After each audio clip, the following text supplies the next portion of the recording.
दोस्तों अदानी ग्रुप की बात करें तो फ्राइडे का दिन अदानी ग्रुप के लिए काफी खराब साबित हुआ। करीब 90,000 करोड़ का मार्केट कैप कम हुआ। अब आप देख सकते हो ये मार्केट कैप के अंदर जो गिरावट हुई इसके पीछे वजह बाजार में जबरदस्त गिरावट और अदानी ग्रुप के मार्केट में कम से कम 8 से 9 कंपनियां लिस्ट है। तो आप समझ ही सकते हो कि नुकसान तो मार्केट के अदानी ग्रुप को होगा ही। लेकिन इसके बीच में कुछ बड़ी अपडेट निकल के आ रही है। यहाँ पे अब अदानी ग्रुप ने न्यूक्लियर एनर्जी में भी एंट्री कर ली है। इसके अलावा यूपी गवर्नमेंट के जो फैसले के हिसाब से यहाँ पे देखें तो एक बड़ा फैसला हाई कोर्ट से निकल के आ रहा है।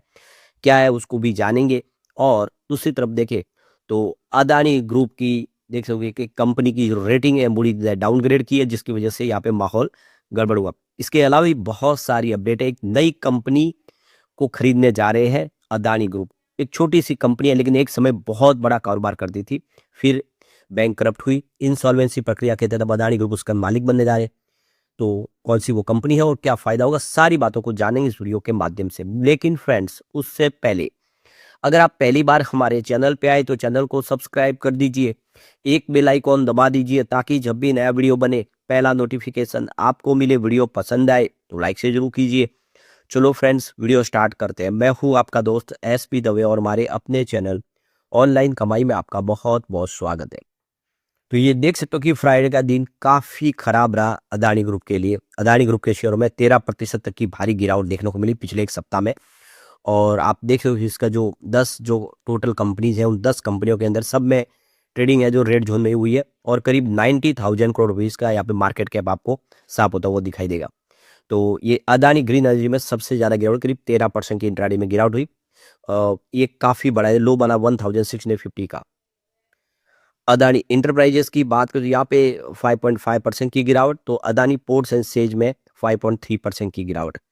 तो ये देख सकते हो कि गिरावट का सिलसिला सभी जगह पे था और सभी ने यहाँ पे गिरावट दिखाई है। और अदानी इंटरप्राइजेस अगर आप देखें तो अपने 52 वीक के लो पर आ गया। एसीसी सीमेंट की बात करें तो यहाँ पे आपको 4.3% की गिरावट देखने को मिली, जबकि अंबुजा सीमेंट में 2.9% की गिरावट हुई है। इसके अलावा देखें तो Adani energy solution, Adani power, Adani total gas, NDTV और अदानी विलमार में भी 4 से 7% की गिरावट हुई, यानी सभी स्टॉक धराशायी हो गए। वैसे आप देख ही सकते हो कि एचएसबीसी और मोतीलाल ओसवाल ने यहाँ पे अदानी पोर्ट्स के टारगेट को बढ़ाया। उन्होंने बाय की रिकमेंडेशन की है। तो ये देख सकते हो कि जो नया डाटा आया फरवरी महीने का उससे काफ़ी ज़्यादा कॉन्फिडेंट बिल्ड हुआ है। कार्गो वॉल्यूम काफ़ी अच्छा बढ़ा है कंपनी का, यानी बिजनेस काफ़ी अच्छा ग्रो करा है, जिसकी वजह से इन्होंने टारगेट बढ़ाए। लेकिन आप दूसरी तरफ अगर आप देखें तो अदानी इंटरप्राइजेस को लेकर मूडीज ने अपनी रेटिंग को डाउनग्रेड कर दिया है। ये देखोगे एक बड़ी बैड न्यूज है जिसका असर भी देखने को मिला। तो आप देख सकते हो कि यहाँ पे अदानी इंटरप्राइजेस में 7% की भारी गिरावट है और इसके पीछे वजह क्रेडिट रेटिंग एजेंसी मूडीज ने अपनी रेटिंग को बदल दिया है। तो पहले जो रेटिंग थी वो स्टेबल थी, उसको अब बदल के निगेटिव कर दिया। यानी अदानी इंटरप्राइजेस को लेकर मूडीज इस समय अपनी जो संभावना है उसको निगेटिव रखे हुए। तो कुछ ब्रोकरेज हाउस इस समय पॉजिटिव है तो कुछ यहाँ पे निगेटिव दिखाई दे रहे अदानी ग्रुप को लेकर। अब यहाँ पे एक बड़ी गुड न्यूज और निकल के आ रही है। अदानी ग्रुप के पास एक और कंपनी आ गई जिसकी प्राइस 2 रुपए है मार्केट में। एनसीएलटी की हरी झंडी मिल चुकी है, ये कंपनी भी अदानी ग्रुप का हिस्सा बनने जा रही है। तो एक समय देश की एक मजबूत दिग्गज इंफ्रास्ट्रक्चर कंपनियों में गिनी जाती थी पुंज लॉयड। अगर आपको पता होगा, अगर आप काफी सालों पहले यानी 10 20 25 साल पहले अगर मार्केट में काम करोगे तो आपको पता होगा पुंज लॉयड एक बड़ी कंपनी। जब सुजलॉन, रिलायंस इंफ्रा, रिलायंस पावर का जब दबदबा था बाजार में उस समय पुंज लॉयड भी जबरदस्त काम करती थी। और आप देखें तो कंपनी के ऊपर अब एनसीएलटी के तहत कार्रवाई चली थी। कंपनी को लिक्विडेशन के दौरान गोइंग कंसर्न के रूप में बेचने की मंजूरी दे दी गई है। तो एनसीएलटी ने साफ किया कि कंपनी के मौजूदा हालात में लिया जाएगा ये जो फैसला। उसमें आप देखें जो जो पुरानी देनदारियां है, कानूनी विवाद और दावे सब अपने अपने कानूनी प्रावधान के हिसाब से निपटाए जा रहे हैं। तो पूरा मामला अगर देखें तो 12 फरवरी को नेशनल कंपनी लॉ ट्रिब्यूनल की तरफ से जो बेंच ने जो आदेश पारित किया उसमें पूरी लॉयड का जो अधिग्रहण है अदानी इंफ्रा इंडिया लिमिटेड द्वारा किया जाएगा। ये पूरा मामला आईसीआईसीआई बैंक द्वारा दायर की गई दिवालिया याचिका से जुड़ा हुआ है। पहले कंपनी के खिलाफ कॉर्पोरेट इंसॉल्वेंसी प्रोसेस शुरू किया हुआ था लेकिन कोई समाधान योजना सफल नहीं हो सकी। उसके बाद लिक्विडेशन का आदेश दिया गया। ये आदेश जून 2022 में आया था।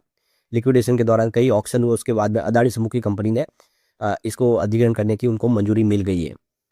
तो पुंज लॉयड की बात करो, एक समय शेयर की प्राइस 600 के आसपास हुआ करती थी बहुत, लेकिन स्थिति ऐसी बिगड़ी 2008 के पहले बाजार में जो ज़बरदस्त ये ट्रेड करने वाला शेयर गिरावट का ऐसा सिलसिला शुरू हुआ कि 2 रुपये पे आ गया, यानी कौड़ियों के भाव में आ गया और शेयर की ट्रेडिंग ठप हो गई। तो आईबीसी के तहत कॉर्पोरेट इंश्योरेंस प्रोसेस या लिक्विडेशन में जाने के बाद ट्रेडिंग को सस्पेंड किया जाता है। इसी वजह से एनएससी बीएससी पर ये भी सस्पेंड है। कंपनी ने बताया कि अदानी इंफ्रा को डीलिस्टिंग की मंजूरी मिल गई है, तो ये बाजार से अब डीलिस्ट होगा। शेयरधारकों के भविष्य का जो फैसला वो लिक्विडेशन के आधार पर किया जाएगा, क्या भुगतान उनको मिलता है। लेकिन जो भी है वो नुकसान तो हो गया, लेकिन अब एक कंपनी और अदानी ग्रुप को मिल गई है। फिलहाल आप देखें तो प्रमोटर की हिस्सेदारी यहाँ पे 13.93% थी और रिटेल निवेशकों के पास 83.55% की हिस्सेदारी थी। डीआई की बात करूँ कि 2.30% की हिस्सेदारी है। एफआई के पास 0.23% की हिस्सेदारी थी। तो कंपनी का बिजनेस देखें तो इंफ्रास्ट्रक्चर, एनर्जी, डिफेंस और हाईवे प्रोजेक्ट से फैला हुआ, यानी बहुत बड़ी शानदार कंपनी है। लेकिन आप देख सकते हो कि कर्ज के भारी जंजाल में फंस गई। 2019 में 6000 करोड़ का कर्ज था, जिसमें अकेले आईसीआईसी बैंक का ही 854 करोड़ था और कोरोना में हालत बिगड़े, कंपनी की स्थिति खराब हो गई। तो बहुत सारी कंपनियां जो बड़े बड़े कॉर्पोरेट हाउस ऐसे ही धराशायी हो गई, उसमें से पूंजी लॉट भी शामिल है, लेकिन अब ये अदानी ग्रुप को मिल गई है। दूसरी तरफ देखें तो अदानी पावर का नया अध्याय शुरू हो रहा है। अब कंपनी न्यूक्लियर एनर्जी में काम करने जा रही है, थर्मल से अब सीधा न्यूक्लियर एनर्जी में, यानी आने वाला जो समय है अदानी पावर के लिए काफ़ी ज़बरदस्त होने जा रहा है। सरकार की तरफ से जो नई स्कीम लाई गई है उसका फ़ायदा उठाते हुए सरकार की इस स्कीम के तहत अब न्यूक्लियर एनर्जी में भी प्राइवेट प्लेयर आ सकते हैं और इसीलिए अदानी पावर ने बड़ा फैसला कर लिया है। एक जो बड़ी अपडेट है वो यूपी से निकल के आ रही है। तो यूपी के अंदर देखें थर्मल पावर प्लांट लगाने जा रही है अदानी ग्रुप और उसको लेकर ऑब्जेक्शन लिया गया था, सुप्रीम कोर्ट में मामला गया था। अब सुप्रीम कोर्ट ने किसी भी प्रकार के ऑर्डर पास करने से फिलहाल मना कर दिया है। तो जो देखो कि सुप्रीम कोर्ट की तरफ से जो जज थे जस्टिस सूर्यकांत ने, उन्होंने कहा है कि हम कोई भी ऐसा ऑर्डर पास नहीं कर सकते जिसके बारे में कोई हमने जांच नहीं की है, कोई उसकी रिसर्च या स्टडी रिपोर्ट नहीं आई है। तो इस प्लांट से इन्वायरमेंटल क्या नुकसान होगा उसके बारे में अभी किसी को कोई पता नहीं, तो कैसे उसके बारे में ऑर्डर पास करें। तो पहले उसकी जांच हो, कमेटी बने, क्या नुकसान होगा, उसके बाद में ऑर्डर दिया जाएगा। तो फिलहाल राहत मिल चुकी है। सुप्रीम कोर्ट ने अदानी ग्रुप के फैसले को जो चैलेंज करने वाले थे उसको यहाँ पर अभी फिलहाल उसके ऊपर कोई ऑर्डर नहीं है पास किया गया। तो एक तरह से अब आने वाले में स्थिति थोड़ी पॉजिटिव बनती हुई दिखाई दी। तो सुप्रीम कोर्ट ने इस आदेश में यहाँ पे नोटिस पारित किया जिसमें उत्तर प्रदेश सरकार और सेंट्रल गवर्नमेंट से कि वो अपना यहाँ पे जवाब दाखिल करे इस मैटर को लेकर। तो ये देख सकते हो कि यहाँ पे गवर्नमेंट की तरफ से जो रिप्लाई आएगा उसके बाद में आगे इसके ऊपर सुनवाई हो। तो ये देख सकते हो कि यहाँ पे जो इन्वायरमेंटल एक्टिविटीज़ की तरफ से संजय पारिक उनके वकील के तौर पे अदालत में पेश होते, उन्होंने का कहना है कि ये जो प्लांट है ये फॉरेस्ट एरिया के आसपास है और बहुत सारे वहाँ पे जानवर रहते हैं, भालू वगैरह है, उनको नुकसान हो सकता है। तो इसीलिए यहाँ पे ये प्लांट नहीं लगना चाहिए। लेकिन अब आप देख सकते हो कि ऐसा किसी प्रकार का कोई आदेश पारित नहीं हुआ है। लेकिन फ्रेंड्स, कोई भी इन्वेस्टमेंट करने से पहले अपने फाइनेंशियल एडवाइजर से एडवाइस ले ले या अपना खुद का रिसर्च करें, क्योंकि मैंने वीडियो आपके एजुकेशनल पर्पज के लिए ही बनाया। वीडियो पसंद आए तो लाइक से जरूर कीजिए और चैनल को सब्सक्राइब कर दीजिए। Thank you friends.